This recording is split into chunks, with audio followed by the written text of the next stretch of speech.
ହେଲା ବାବୁ ଡାକିଲେ ମତେ? ଆରେ କାମ କରିବୁ, ଗୋଟେ କାମ ଅଛି। କରିବିନି କାହିଁକି ବାବୁ, କାମ କରିବି। ଆରେ କେତେ ଟଙ୍କା ନେବୁ? 300 ଟଙ୍କା ନେବି ବାବୁ। ନା ନା ନା 300 ନାହିଁ, 250 ଟଙ୍କା ଦେବି। ନାଇଁ ନାଇଁ ବାବୁ, 300 ଟଙ୍କାରୁ କମ ହେଲେ ମୁଁ କାମ କରିପାରିବି।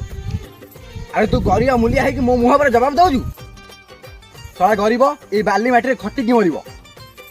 କିଛି ଗରିବ ଲୋକ ବାବୁ ଆମେ, କିନ୍ତୁ ଆପଣଙ୍କ ପରି ଆମେ ଲକ୍ଷ ଲକ୍ଷ ଟଙ୍କା ଇନକମ୍ କରୁନା। ଆପଣଙ୍କ ଦେହରେ ଯୋଉ ବାସ୍ନା ନାହିଁ, ଆମେ ଏଇ ମାଟିରେ ଖଟି ଆମ ଦେହରେ ଏଇ ବାସ୍ନା ଅଛି। ମାଟି ମାଟି ମାଟି ସୁନ ଫଳେ ରୂପା ଫଳେ ମାଣିକର ଦୀପ ଜଳେ